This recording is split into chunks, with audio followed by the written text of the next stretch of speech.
Shannon, thank you so much for being here. Thank you I'm for so having me. excited. So, Cayce and I are just wanting to talk to entertainers about the importance of mental wellness. And what that means is, in my opinion, is people who are fighting for themselves. People who are choosing, hey, what I've been doing isn't working. Or I am successful, I've gotten the gigs, people know my name, why am I miserable? Mm-hmm. And we want to close that gap and help people be wildly successful. We want people to be really successful, but also enjoy it. And really happy. And healthy. Yes. Yeah. And so in just a brief conversation that you and I had, I knew right off the bat that you were fighting for yourself. And I was inspired by that. And I love your energy. You have this just really cool exterior, but also your vibe. Your vibe is very cool. But just some of the things that you shared with me, I was like, yep, she's the bravest of the brave. This is what we need. And we want to normalize the conversation and not make it taboo to talk about mental health. We want to talk about mental wellness, mental health. We all have mental health that we all need to protect. And so I guess I would just start by asking, in your opinion, in your perspective, the conversations we've had, why is it important for you to talk about mental health in your industry, being a musician? So I compare it to songwriting. My father was a songwriter, and he always told me, you write what you know because somebody will connect with it. So for me, that's kind of how I treat my story, and I just hope that it will help somebody else so they don't have to go through the same things that I did and learn the hard way. So that's kind of what I do. Yeah. Are you comfortable talking a little bit about a time where maybe you've struggled? I've struggled for a long time. So I am a recovering alcoholic, and I am almost to my 4-year sobriety. Congratulations. And I was diagnosed bipolar when I was 28, and I struggled for 28 years unmedicated, and I was being treated for anxiety and depression, and it wasn't working. It was making me worse. So then I started self-medicating, which caused my addiction, and then I just spiraled out of control. And my mom flew out here on her 50th birthday to Nashville and helped me get into rehab. And there's a foundation called Music Cares. I don't know if you're familiar with it, but they paid for everything, and they got me the help that I needed. And the moment that I saw my mom's face, because I almost died the last time that I was drinking, and I don't know, I just had like a moment where I was like, okay, this is done. I'm done. And I need to get help for myself. And it just started my self-care journey. Yeah. I'm touched. Yeah. I wasn't prepared to share this, but I have a very dear friend with a young daughter who's struggling right now. And it's heartbreaking. And so hearing your story and hearing how your mom showed up and how you knew and you received that, it gives me hope. Mm-hmm. And I think more people need hope because a lot more people are struggling with not only alcohol, but drugs, pornography, addiction, spending, anger, rage, technology, social media. And being misdiagnosed and mismedicated too. Yeah. Yeah, it made me worse, Yeah. honestly. Yeah. And then I just remember when I was getting treatment in rehab, they put me on a medication that I'm on now for my bipolar disorder. And I woke up one day and I wasn't shaking, and I didn't have I would say it's more like that rage kind of, it was very uneven all the time. And I woke up and I felt, I guess what people would say is normal, and it scared me to death. And I went straight to the doctor that was on duty, and I said, I'm not shaking anymore. I'm not, this isn't normal, something's wrong. And he looked at me and he said, no. He said, that's what you're supposed to feel like. But for 28 years, I never felt that way. Wow. So it's been a journey, but it's been very rewarding not having those struggles anymore. Yeah, that's incredible. I'm so glad Yeah. that you knew, that you received the care, you received your mama's love. Yeah. Good job. I just wanted to be somebody that my nieces and nephews and potentially my future children would be proud of. And the things that I was doing, when you're in addiction, your brain doesn't function like a normal person. So you don't have, deductive reasoning and all of that kind of stuff. Things that I would say or do or think they didn't make sense to anybody around me, And I look back and I go, what was I even talking about? What was I thinking, You weren't. But then to me it made sense, but it wasn't. Yeah, it's so important to know. We think people can just choose and just, why are you doing that? Or why would you think that? And it's not as simple as a choice. Yeah. And I was also part of the Miss America organization before I moved to Nashville. And I was also struggling because I wasn't out. And I was in a world where you had to be a certain way. You're on a pedestal. You have to dress this way. You have to act this way. And you have to present the organization in a certain light. And it was out of opposite. alignment. Yeah. And so I was scared to death not to be myself for many years. And when I got sober and I started feeling better about myself, it really inspired me to continue my journey. And I came out and I was like, I can't be anybody that I'm not anymore. And I refuse to do it. Good job. That's what we need. Yeah. And I aim to be a good person at all times. And I try to accept everybody for everything that they are. And actually today when I played my show, I have these homeless guys that I am like good friends with. I see them on the street and stuff, and they come to the window every show and they stay there the entire show. And one of them came up today, and I was singing and I got off stage and I just fist bumped him, whatever. And these ladies that were standing there were like, oh, why did she touch him? You know what I mean? And to me, that's my friend. If people accepted people for who they are and what they were about, instead of putting so much more hate in the world, everybody would be at peace. Yeah. Amen. And it's just, I don't get it. Yeah. And that's been a struggle for me to see, especially now, how the world is right now. It's just, I don't know, I just don't want to be a part of it.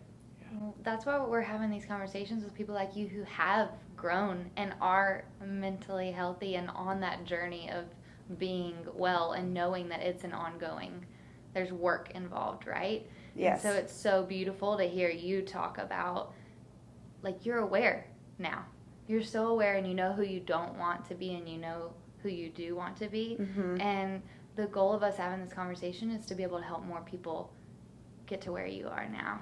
Yeah, and you said they don't want to do the work. So in my journey, I learned tools to help me with my bipolar disorder and my mania and my alcoholism and all the things that surround that. And I learned the tools were being handed to me.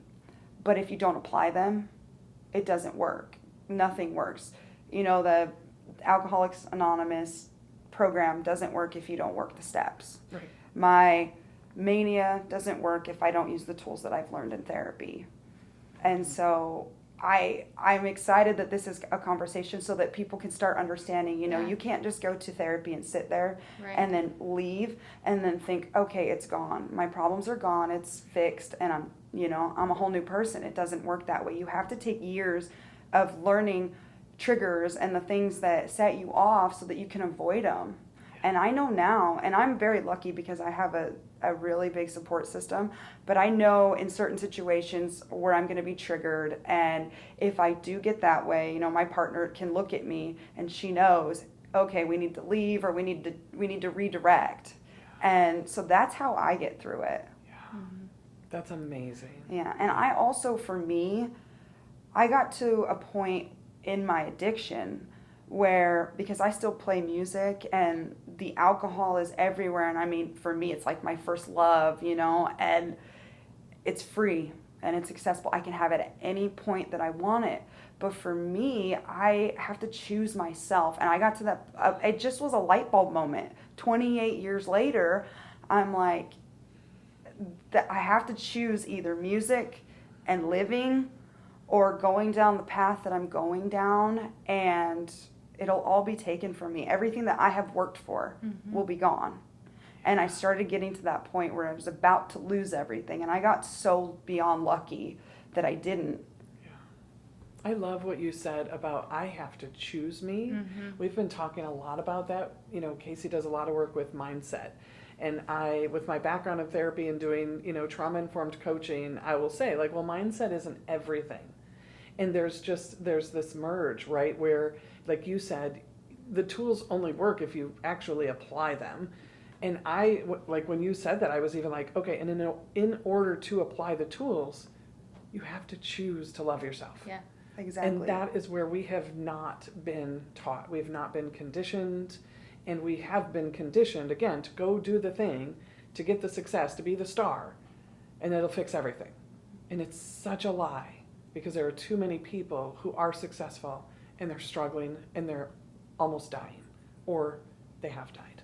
Yeah. And if we can stop that, I think the only way to stop it is to keep talking about it, let people know, hey, hope is possible, healing is possible, Absolutely. recovery is possible, and it's even better. Like, it's so scary to do the work and to, you know, even to get sober, to go to therapy. It's scary. It's hard to feel that junk that comes up, but it's so worth it on the other side. Shannon, I want to ask you a two-part question. Okay. Because you have such an inspiring story, and I can just see this light and this energy in you that has total control. Like, you Wow. seem like you are so in control, and I love that. And you made the comment earlier that 4 years ago you made the choice to start applying the tools that you were learning in your mental health experience, right? So what is it now? So the first question is, what is it now every day that makes you keep choosing to be in control? Okay. So through my recovery as well, I learned that, you know, I can't go every day and go, oh, I'm never going to drink again. I'm never going to, you know, relapse or fall off the wagon or anything like that, because that's not realistic. What is realistic is when I wake up in the morning, I tell myself every single day, I look myself in the mirror and I say, I'm staying sober today. Just for that one day. I don't live in yesterday. I cannot live in tomorrow. I have to live in right now. And that is one of the biggest things that Kim and I were talking. I lost my mother about a month and a half ago. And she was big on living in the now. Because I'm a stressor and I'm a worrier. And she was always like, look, right now in this moment, you are here doing whatever I'm doing. You cannot worry about 5 minutes from now, because it doesn't exist right now. And so when I am feeling manic, or I don't feel well, or I'm having a craving, I just tell myself, okay, either I can make it this next 5 minutes. And I have sat and watched the clock run down on my bad days. Literally, I have an app on my phone that counts by the second. And when I'm feeling like I want to drink, I pull that up, and I literally will take as long as it takes to watch those numbers go up, because every second that goes up is another second that I'm sober. And then I'm here in the now. And another second that you're alive. Yeah. That's how I live. Yeah. It's powerful. It's a powerful way to live, Shannon. Yeah. Really? Yeah. Wow. Yeah. It is. Yes. So what are the things that come up when, like, how do you know when you may be triggered, or when something is going to make you start struggling? And then when you're aware that something is going to make you struggle, what exactly do you do, and who do you call to help you? So how do you know when something's going to trigger you, maybe? What do you do? That's a hard question, who helps because you? for me, I don't really know, because sometimes there's things that come up that you're not expecting, and like cravings. Now, I don't necessarily have cravings every day, but they come out of the middle of nowhere. So I just redirect. I'm an artist, so I love to songwrite. I was taught you write what you know, and so I write what I'm feeling. Yeah. And I also paint every day. Wow. I have a routine. It's kind of cheesy, but It's not cheesy. We love routines. yeah. Tell So us. I wake up in the morning before my show, and I have my coffee and I paint. Yeah. And I have time with myself. And that's my time to just decompress. If I'm playing a later show, I still give myself that hour to do my art. And then I get ready and I go to my show. But it always makes me feel so much better. I have to say, like, that is the work of a warrior. Like, we think it's all these big, inaccessible things that we can't afford or we can't access or we can't do. And Cayce and I talk all the time about how important it is to find the resources within us first. Mm-hmm.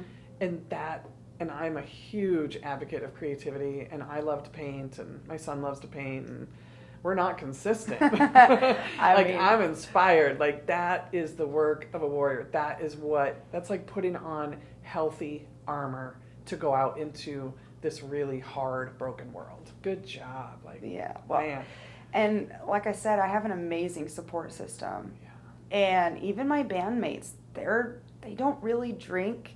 I don't have any problems with them being drunk around me because they respect that part of my journey. Yeah.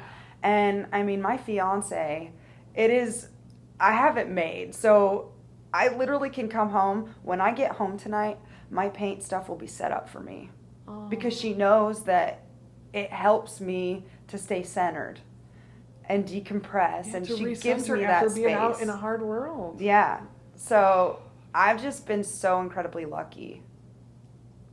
I love that. I do. And when you talk about recovery, I think, like, we all need to be in recovery, right? I think all of us who are doing our work, whether it's, with, like, a named addiction or something else, like, we're all in recovery, like, from the human experience, especially if we've had trauma, Mm-hmm. right? And it is that getting up every day going, I'm going to stop and smell my coffee. I'm going to, I walked outside this morning and, just took a picture, panned the beautiful scenery, the trees, and just, like, took a deep breath. And, it's those little steps that are so powerful. But it is right back to what you said before. It's choosing you. Like, I choose me.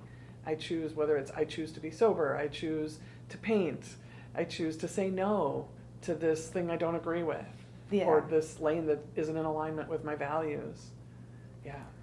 Powerful. Yeah, and like I said, I can only talk from my experience because that's what I know. And that's all you need to know, right? Yeah, and I've just recently started getting more comfortable about talking about the darker things that escalated in my addiction and not being on the proper medication and not really even talking about it. Like, I come from a place where the depression, the anxiety, all of that stuff is in your head. It's not like a tangible thing. So there's a lot of people that don't realize how real it is. Mm-hmm. And I went from being suicidal and trying to kill myself. I was in that moment. And every time that I attempted to commit suicide, something happened. And somebody would show up. My mom would call and the phone would ring, or I'd get called for a gig and be like, oh, well, I'll do it after the gig. They need my help, And then, I don't know. Something always happened, and I feel like it was the universe telling me, hey, we still need you around, kind of a thing. Yes. And I had this thought one day where I was like, who's going to find me? What's it going to be if one of my nieces find me? Mm-hmm. And I don't want to leave that legacy for them. How is my sister going to tell my nieces, or my brother going to tell my nephew, your aunt died this way because I didn't do the proper steps? And I got to a point where I was like, I'm going to do the work not only for myself, but for all those little kids that are looking up to me. Yeah. And I have this picture in my phone, and it's me at this show, and I'm with these two little girls, and I was drunk in the picture. And I found it when I was in treatment, and it brought me to my knees because I had the realization that I don't want to be meeting children and all these people that I'm supposed to be inspiring with the gift that I've been given. I don't want to be that person anymore. And that's why I say I just chose not to do that, because that's not me and deep down inside, and I refuse to let it control me anymore. We've had a lot of conversations today about how people who are doing their work, doing their inner work, their healing, they're not doing it for just themselves.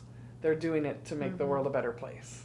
and they're using their adversity, their experience, their healing, overcoming tragedy, trauma to lighten the blow for the next person, right? Yeah. Make it a little easier. And it does require you choosing yourself first. And, we always talk about how we have to start with us. If I want to, it's a trauma response for me to go and take care of everybody. And it was a hard lesson for me also being at that crossroads of questioning my very existence. And did I Yes. even matter?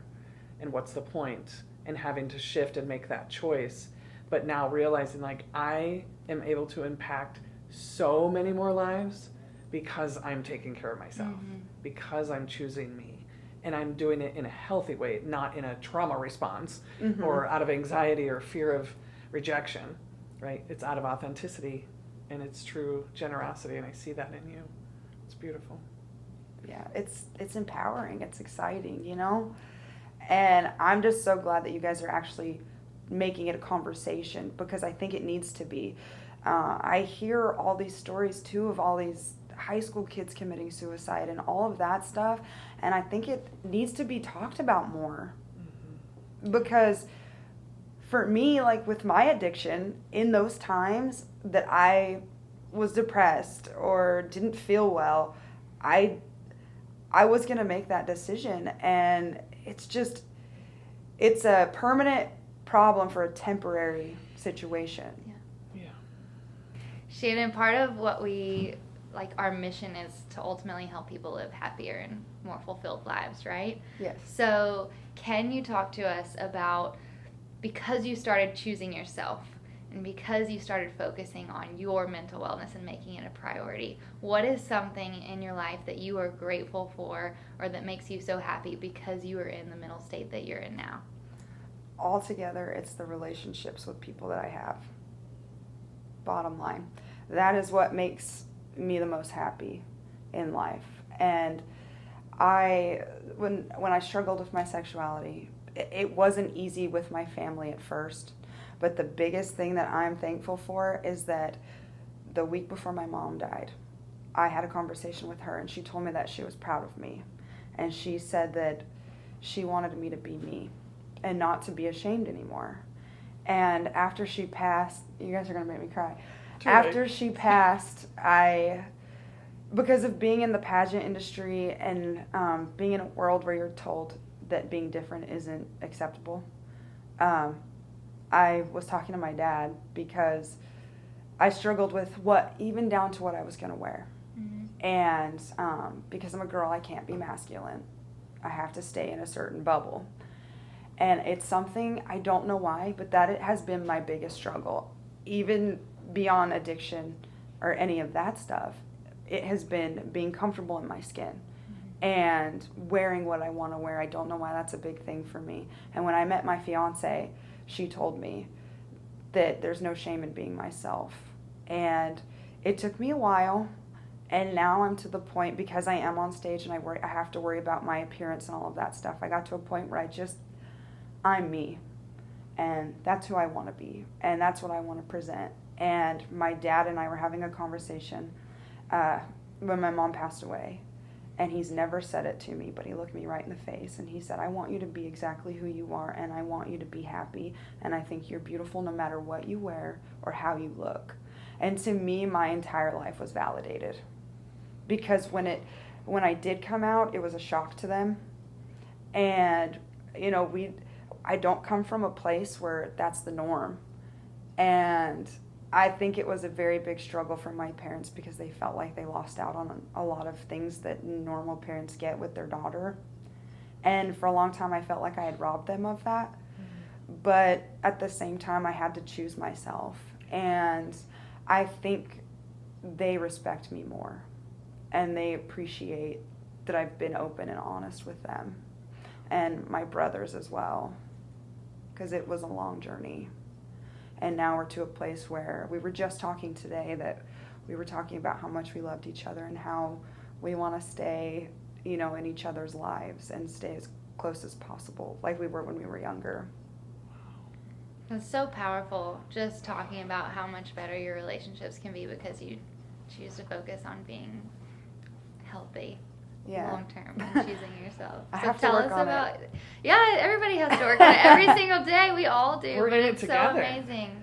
So tell us about your fiance and how your being in recovery helped you find that relationship and be that. I know that's something that you're super excited about and grateful for. Yeah, well, we just got engaged last year. Well, And congratulations. I never thought 10 years ago that I would ever just find somebody that was my person. And she's my person. And she knows exactly what I'm thinking. She's my best friend. It's who I look forward to coming home to. I get that, it's corny, I get that butterfly feeling when I know I'm going to be home, and having her push me to be exactly who I am. And I couldn't have asked for more. I kind of lost the question. Sorry. No, No, just because I'm you're thinking about her. We're I'm like just looking feeling it. at you. We're just enamored. Y'all, We're like- I'm just so, I'm just Yeah. so in love. I love it. And it's somebody that, and I tell her this all the time, that she's my treasure. And by that I mean, I waited my entire life and I prayed every day. I mean, on my knees crying, prayed that I wanted this. And the moment that I met her, I knew. And I just feel like my life was complete after that. And if I was still drinking, I used to become a very different person. And I don't know that our personalities would mesh. I don't know if she would even like the person that I was, because I was so different and I was very destructive, and she's such a positive energy in my life, and I just don't know that it would have happened. And so for me, all the work that I have done, I would not change a thing in my struggle or in my journey, because it brought me right here to where I am, sitting in this chair right now, and have my partner be completely supportive of anything that I want to accomplish or do. I just started barber school, and I hadn't talked to her about it. It was like a bucket list thing, and I'd been thinking about it for a long time. And I literally told her, hey, I'm thinking about, barber school. She goes, do it. It's not, oh, well, what about your music? Or why don't we wait and talk about it some more? It's always just do it. If it's going to make you happy, you do it. That's Yeah. amazing. I love it. I'm so happy for you. You are excited. worthy of all of that you have. Thank you. And you've worked hard to get here, and I just commend you and support you, and just hope that you will continue to fight for you. I always say, like, the world needs more people who are willing to fight for themselves. Yeah. So glad you're... Well, I think it opens it up because you're talking about it as well. And so it'll be more of a normal thing to talk about. That's what we're hoping. People won't be so secretive about it. 10 years ago, it was not something that you talk about, Yeah. And now that it's becoming more of an issue, people need help. And there's nothing wrong with me sharing my story, even though there are dark spots. Yeah. But there might be somebody that goes, okay, that happened to me, but now she's okay and I can be okay. Amen to that. Mm-hmm. Yeah. I remember when my dad passed away, what kept me alive literally was seeing other people who had lost their dad. And I was like, Exactly. She's laughing? She's playing with her kid? Her dad died. She didn't have a dad. And it was just like a life raft, right? Like, I will get there. I'm not there now. But you wonder, how will I go through another day? And then you look out and you see people, and, that's why I say, like, I just want to find mentally well entertainers and entrepreneurs so we can send life rafts to those who aren't. Mm-hmm. Love it. So thank you. That's Yeah, just thank like, you. I think I told you the story that I'd been told this story one time, and it was when you're on an airplane and you're going through the safety instructions and those masks fall, and they say put yours on first before you help other people, because if you don't put your mask on first, you won't be able to help everybody else. So here we are with our masks. Yeah, we all have. Have our oxygen masks ready to Rock and roll, baby. change some lives.